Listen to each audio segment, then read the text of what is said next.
Good morning po sa inyo lahat mga kaibigan. At welcome back sa ating channel, Farmer Boy Info. At ngayon binago lang natin yung ating channel name for the meantime. At ngayon ititesting natin yung ating power tools na nabili online.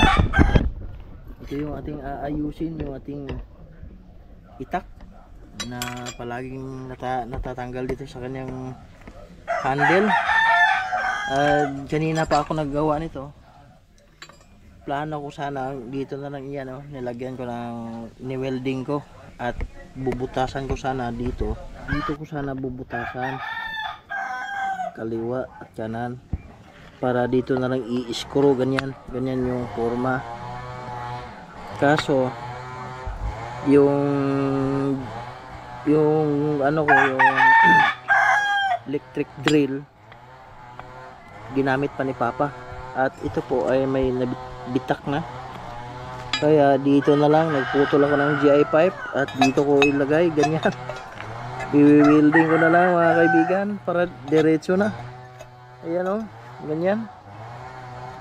At aayusin ko muna ito kasi hindi maayos yung pagka-cutting niya. Ganyan para ito na lang yung kanyang hawakan. Kasi pag yung kahoy may chance pa rin na matatanggal. Ito gusto ko sana itong kahoy ibalik ba, tapos ibutasan sa magkabilaan. Naisip ko baka mabitak rin. Ayan mga idol, dyan muna kayo ha, at i-welding ko muna to.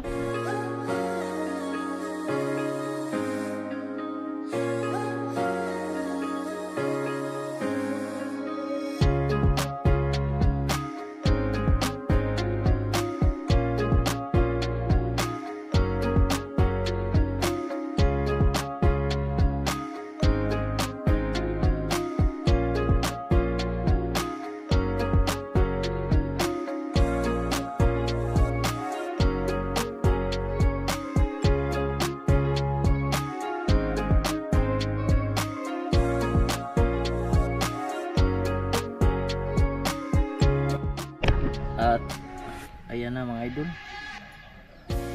talagang beginners pa talaga tayo, hindi pa tayo marunong mag-welding, pero nadikit na rin natin. Papapupain lang natin yung init, saka natin ilagay sa tubig.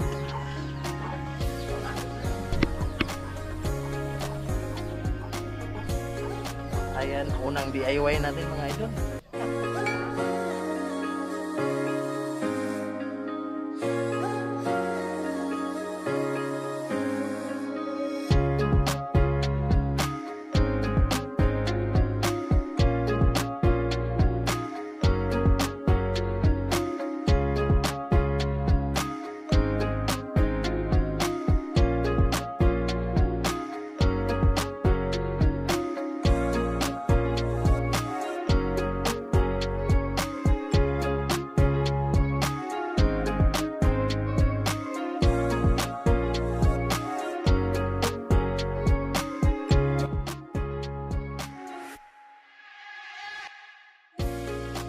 Yun, ayun na,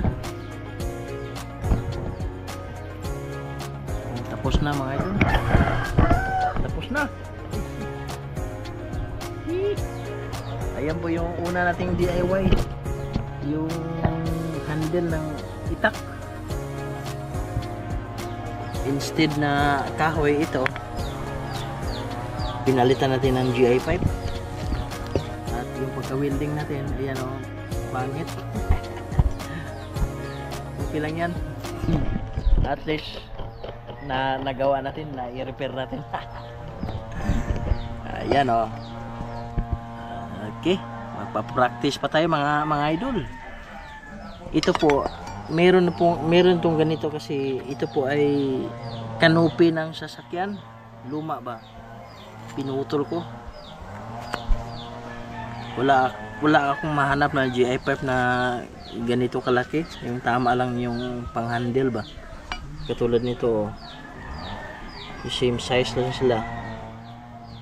Kaya ito talaga yung dinisenyo para sa kanya. So ayan, nakagawa na tayo ng unang DIY natin mga idol. At hopefully makagawa pa tayo ng DIY. For the meantime, ito muna practice natin. Ayan, oh, yung unang practice natin.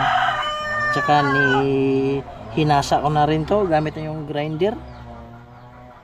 Kasi ano na, may pagka gibang sa Bisaya. You know, yung pagka welding natin hindi ganong ganahan. I-ano ko na lang to, ipipinturahan siguro yung handle kasi kakalawangin to mga idol. So yan na, dito na lang yung ating DIY video. Bye bye. Pasensya po kayo sa mga nakasabit dyan sa likuran ha. Bye bye.